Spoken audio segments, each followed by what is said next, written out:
Hello everyone, welcome back to Fury Time channel. Friends, before starting to watch this video, I would like to ask you to subscribe to my channel. Thanks for supporting me, guys. On October 28, all fans of mixed martial arts and boxing will join the screens to see a boxing match in Riyadh, Saudi Arabia, between one of the main heavyweights in 81 kilos, Tyson Fury, and a guest from the world of MMA, Francis Ngannou. No one has ever managed to knock out a heavyweight for good, because he, like the hero of the film, constantly raises after the heaviest knockdowns. Only in 2018, Tyson returned, sharing a title draw with Deontay Wilder. But 2 years later, Wilder was beaten by a technical knockout. A year later, Deonte lost again, this time by a clean knockout in the first minute of the 11th round. Francis, the Predator Ngannou, is well known to all fans of mixed martial arts. The Cameroonian heavyweight has been knocking out everyone in his path since the very beginning of his career under the UFC flag. His statistics from 2015 to 2017 are 7 wins, 7 knockouts, and 10 rounds played.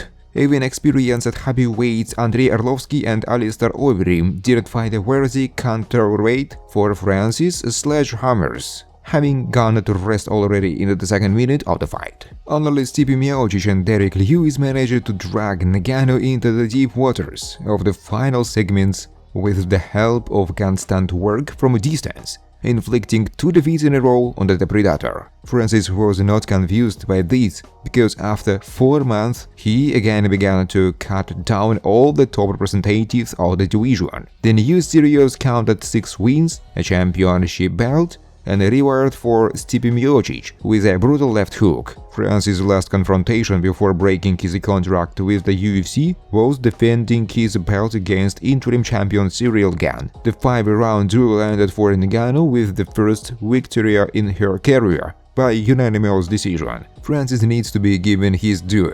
Not everyone will be able to leave the UFC at his peak, earning as much for this one fight as for 5 in a cage. Francis is being prepared by Iron Mike himself, which means that the Cameroonian will not just leave the room, having received big money, like Nate Diaz against Jake Paul, but show a real fight. But you need to understand, you can't make a professional boxer out of an MMA fighter in such a short time. Francis will only have his kick, which will not be able to reach the opponent's chin as easily as it was in the octagon. And it's not so much about boxing gloves, but about the opponent. After all, Fury is one of the fastest heavyweights. Tyson is already preparing for this confrontation with mind and main, although his appearance does not look intimidating. It is definitely not worth underestimating him. Behind the tummy, which Fury so shockingly opposed to the athletic Predator at the press conference, lies a honest technique,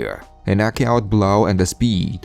Moreover, the speed of its slopes and the displacements will definitely force Francis to throw out a large number of punches in order to get at least one. Most likely, Tyson will delight the audience with a spectacle to the equator of the fight, but as soon as Fury gets tired of making faces, in a good way, he will move on to real boxing, where Ngannou's chances of winning will immediately begin to tend to 0. Tyson will just knock out all the breathing apparatus out of him and then gently lay him on the flooring. It is worth nothing that the WBC made this fight a rating match, so Tyson's mood will be maximum. Thanks for watching, guys. If you like this video, please subscribe to my YouTube channel.